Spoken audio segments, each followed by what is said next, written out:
Sir आप ये बताएं कि अभी कोरोना काल चल रहा है, स्कूलों के साथ पिछला साल भी ऐसे ही रहा, ये साल भी ऐसे ही है। आप क्या मानते हैं कि आगे किस तरह से स्कूल आप चलाएंगे? कोरोना काल में निजी शिक्षण संस्थाओं की स्थिति अत्यंत दयनीय हुई है। इसमें जहां एक ओर विद्यालयों को नुकसान हुआ है, वहीं विद्यार्थियों को और इसमें कार्यरत शिक्षकों को भी नुकसान हुआ है। और इस प्रकार से गत वर्ष में भी जब ये विद्यालय बंद कर दिए गए तो विद्यार्थियों का अध्ययन कार्य नहीं हो पाया। कुछ विद्यालयों ने ऑनलाइन इसका अध्ययन कार्य प्रारंभ किया और उनको कराया भी, पर जब शिक्षण शुल्क देने की बात आई तो उस समय अभिभावकों ने मना कर दिया, और जब मना कर दिया तो उन्हें ऑनलाइन कक्षाएं भी बंद करनी पड़ी। इसमें जो कुछ अब इसमें विद्यार्थियों का भी नुकसान हुआ, लेकिन हम चाहते हैं कि ये दोनों कार्य चलते रहें, पर ये दोनों कार्य अभिभावक और स्कूल के सहयोग से ही हो सकते हैं। सर अभी तक अभिभावकों से हमने बात करी होगी फीस को लेकर, क्या उनका मोटिव है कि स्कूल कैसे चलें, उनके बच्चे पढ़ने आ रहे हैं। सरकार कोई भी गाइडलाइन निकालती है, वहाँ कहीं ना कहीं अगर बच्चों को प्रमोट भी किया जाता है तो उसके साथ भी कोई ना कोई नॉर्म्स होते हैं कि प्रमोट करने के लिए स्कूल का सर्टिफिकेट लगता है, सिस्टम तो फॉलो करना ही पड़ता है। तो उसके लिए पेरेंट्स से किस तरह से आप फॉलो करते हैं? हमने जब सरकार ने गत सत्र में तो कोविड-19 के दौरान ही अचानक ही परीक्षाएं न होने के कारण इन्होंने अनाउंसमेंट कर दिया और कि सबको क्रमोन्नत किया जाएगा कक्षा फर्स्ट से लेकर के 9th और 11th क्लास को। तो उस समय तो कोई ऐसी समस्या आई नहीं थी, लेकिन इस बार फिर सरकार ने कक्षा फर्स्ट से लेकर 9th और 11th क्लास को क्रमोन्नत करने की बात कह दी गई है। लेकिन इसमें अभी तक उन्होंने कोई गाइडलाइंस नहीं भेजी। उन्होंने कुछ कहा है, जैसे सरकार के जो कार्यक्रम होते हैं स्माइल 1 स्माइल 2 के आधार पर, तो उन्होंने इसी प्रकार से हमें भी निर्देश दिए कि हम गृह कार्य के आधार पर जो है उनको क्रमोन्नत करेंगे। गृह कार्य के आधार पर उनका मूल्यांकन होगा और उसके आधार पर उनको क्रमोन्नत किया जाएगा।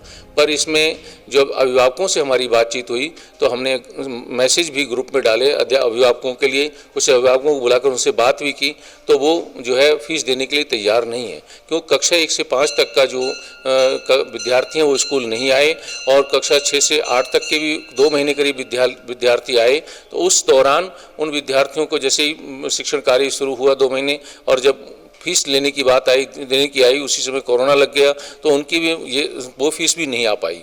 इस तरह से काफ़ी परेशानी सामने हुई है। अभिभावक फीस देने के लिए तैयार नहीं। वो ये कहते हैं कि जब विद्यार्थी विद्यालय गया ही नहीं तो हम उसकी फीस कैसे दें। लेकिन सरकार ने जो नॉर्म्स निर्धारित किए हैं उन्हीं के आधार पर तो प्रमोशन होना चाहिए। तो सरकार को भी एक ऐसा आदेश निकालना चाहिए कि जो क्रमोन्नत हुए हैं विद्यार्थी को क्रमोन्नत किया जा रहा है, तो विद्यालय के लिए भी 60% या 70% फीस अवश्य मिलनी चाहिए, क्योंकि विद्यालय के खर्चे कैसे चलेंगे। वो सारे कार्य स्टाफ को करने होते हैं और स्टाफ के बिना कार्य हो नहीं सकता। सर आरटी के लिए जो सरकार ने नॉर्म्स बना रखे हैं, आरटी में एडमिशन होते हैं, उसकी फीस जब मिलते हैं सरकार किस तरह से आपको भी दे पा रही है?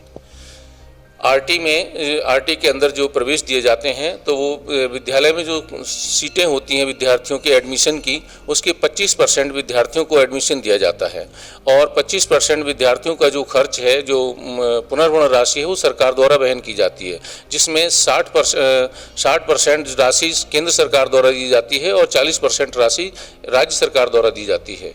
गत सत्र में भी आरटी के एडमिशन हुए, लेकिन सरकार ने एंट्री कक्षा को बदल दिया और फर्स्ट क्लास में एंट्री दी, तो उसमें काफ़ी कम एडमिशन हो पाए।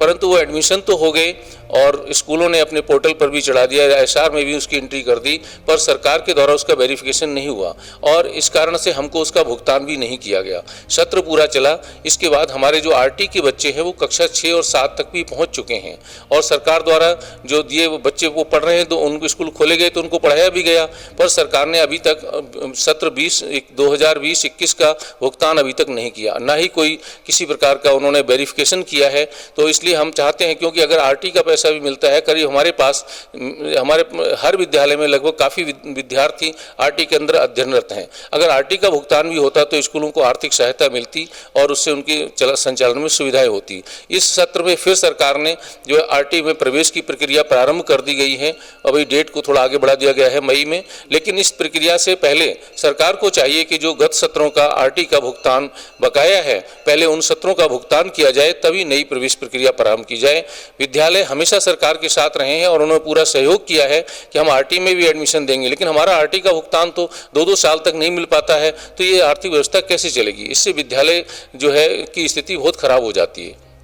सर मैं आपसे जानना चाहता हूँ कि अभी जो स्कूलों की परिस्थितियाँ हैं ये तो बिगड़ी हुई हैं, इसमें पेरेंट्स को क्या मैसेज देना चाहेंगे? यानी पेरेंट्स के लिए भी वही सेम चैलेंज है जो स्कूलों के लिए है। पेरेंट्स को हम ऑनलाइन क्लासेज के द्वारा प्रेरित कर रहे हैं बच्चों को, लेकिन कई पेरेंट्स ऐसे जिनके पास मोबाइल्स की सुविधा भी नहीं है, सभी अमीर नहीं है, और अगर एक मोबाइल है और 3 बच्चे हैं घर में तो वो तीनों को नहीं पढ़ा पा रहे हैं। ये भी एक चैलेंज है उनके लिए।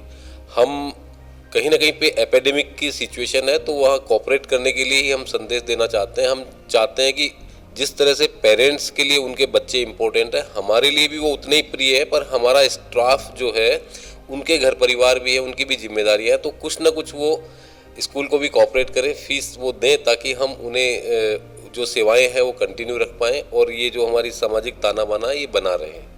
सर ये तो ठीक है कि मोबाइल की सुविधा नहीं है, लेकिन आज बच्चों को पढ़ाना है और समय अगर ऐसा रहा तो ऑनलाइन क्लासेस चलेंगी तो पेरेंट्स को कुछ ना कुछ तो सोचना चाहिए इसके बारे में, किस तरह से करें, कैसे सामंजस्य से बैठे, इस पे क्या मैसेज देंगे? नहीं, यकीनन पेरेंट्स को सोचना चाहिए और ये आपसी तालमेल से ही संभव हो सकता है। स्कूल्स भी इस बात के लिए मानसिक रूप से तैयार है कि अगर कुछ फ़ी वो कम देते हैं तब भी हम 70% 60% तक भी एग्री होने के लिए तैयार हैं, और सभी स्कूलों की कमोबेश यही मनसा भी है।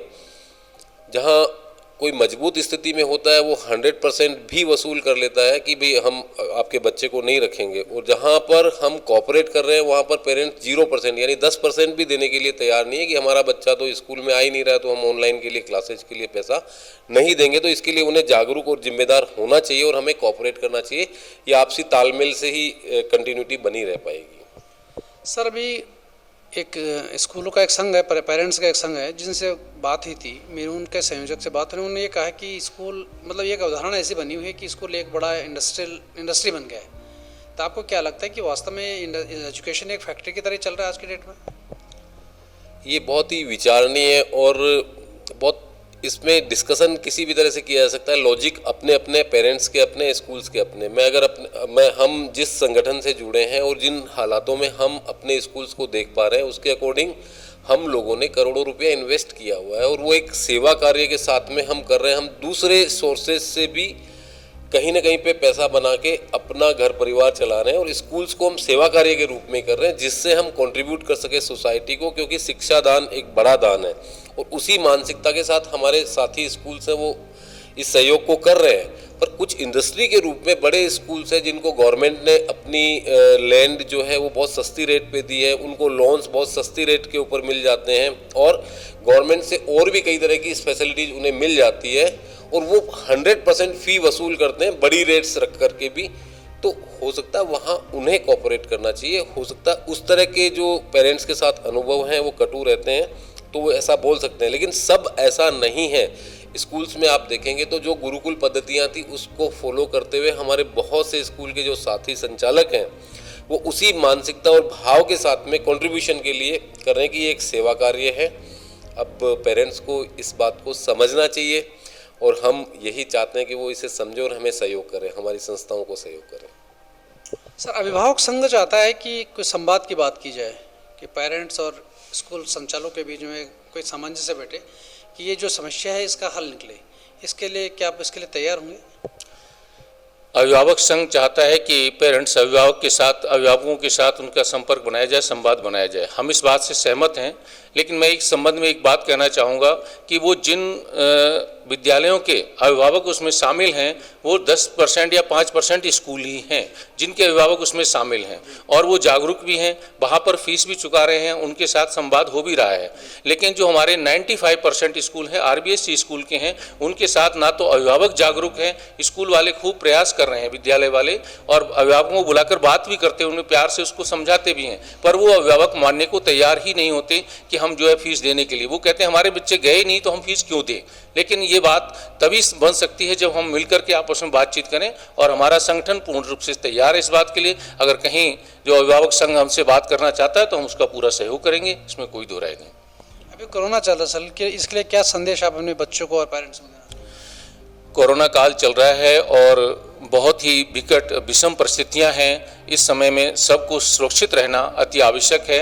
हमने अपने अभिभावकों को, विद्यार्थियों को संदेश के द्वारा, यूट्यूब के द्वारा, कई माध्यमों से हमने उनको, व्हाट्सएप के द्वारा उनको ये संदेश दिया है कि हमने इस समय में अपने घर पर रहना है, सुरक्षित रहना है और बिना मास्क के कहीं पर भी नहीं जाना और दूरी आपस में जरूर बनाए रखनी है, सैनिटाइज करना तथा आपस में अपने आप को सुरक्षित रखना। जितना हम घर पर रहेंगे उतना सुरक्षित रह सकते हैं। 2 गज दूरी, मास्क जरूरी, ये संदेश हम देना चाहेंगे। बनी park heart and EECP general hospital US, FDA व अमेरिकन हार्ट एसोसिएशन द्वारा अनुमोदित राजस्थान का प्रथम अंतर्राष्ट्रीय मापदंडों के अनुसार हार्ट अटैक के मरीजों का बिना सर्जरी, बिना भर्ती किए EECP द्वारा अत्याधुनिक इलाज।